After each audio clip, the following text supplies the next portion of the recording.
Alright, welcome back guys to another video. Today's video is going to be about the Xbox 360. I'm covering some overlooked action games, and more specifically action games that are not backwards compatible. I know Microsoft had put a halt to the program for the Xbox One and One X, pulling for their full focus towards Series X version of consoles. So here's hoping they introduce some of these action games when the Series X and Series S release. I'd appreciate it if you could like, subscribe and hit the bell so you don't miss another video. Okay, and first up is Painkiller. Now this is Painkiller Hell and Damnation, which is actually a remaster of Painkiller, which was originally released on PC. Painkiller is a first-person shooter in the vein of Doom, Quake, fast-paced shooters like Serious Sam. It has strong horror aesthetics. This is evident in level design, enemy design. The design of the weapons is very unique, and they all have alternative fire modes, and they all have their own uses. So that's the game.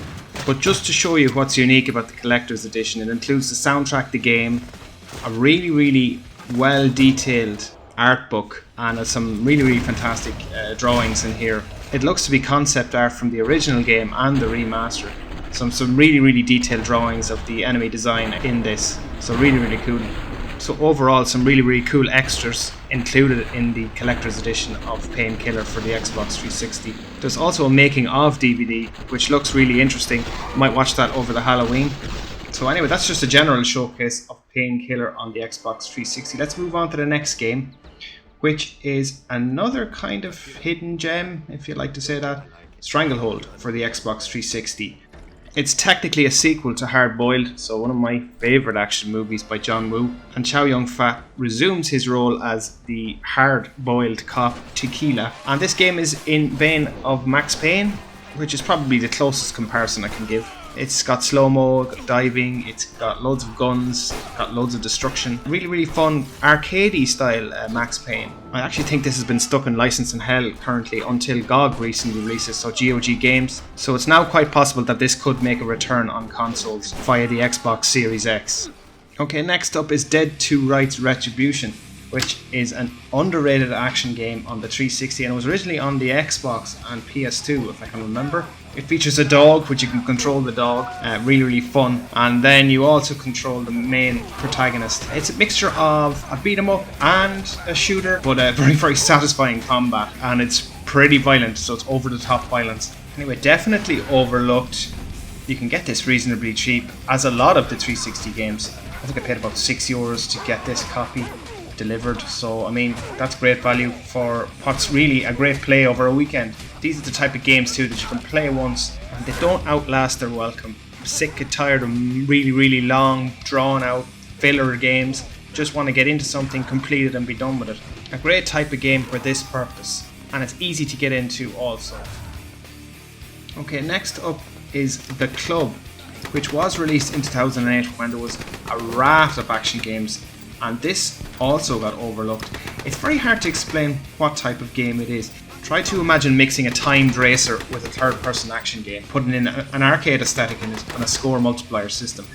It's actually really addictive once you start getting into this, and you're always trying to improve on levels and get the better scores. So definitely check this one out. Another one that's completely overlooked, and I'd imagine would make an easy transition to the Xbox Series X.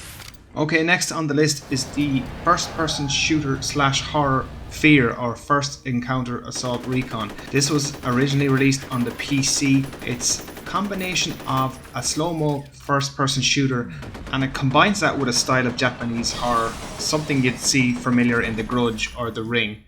This one is incredibly spooky and a good one to play over Halloween with a headset on for sure. And next up we have Max Payne 3, and I've spoken on the Max Payne series already before. Rockstar has it locked down, so I'd probably see licensing and publishing being the biggest issue here in regards to bringing this or any of the Max Payne games to be replayed via backwards compatibility.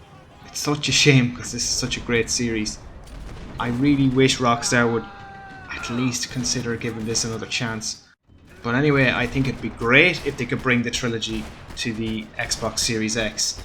They could bring 1, 2 and 3, and would be a really great reason to pick up the console. Okay, last but certainly not least it's Serious Sam HD. So Serious Sam HD is basically a remaster of the first and second games, again originally launched on the PC. The remaster itself looks really well. It definitely has improved texture work, model detail, weapon model detail, character detail, and they've added a lot more foliage and stuff like that to the outdoor maps. Yeah, really fun first-person shooter. I don't like calling it a Doom clone, but it definitely takes its influence from Doom.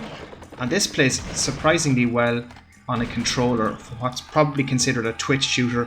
So typically you need fast movement and fast mouse movement and aiming.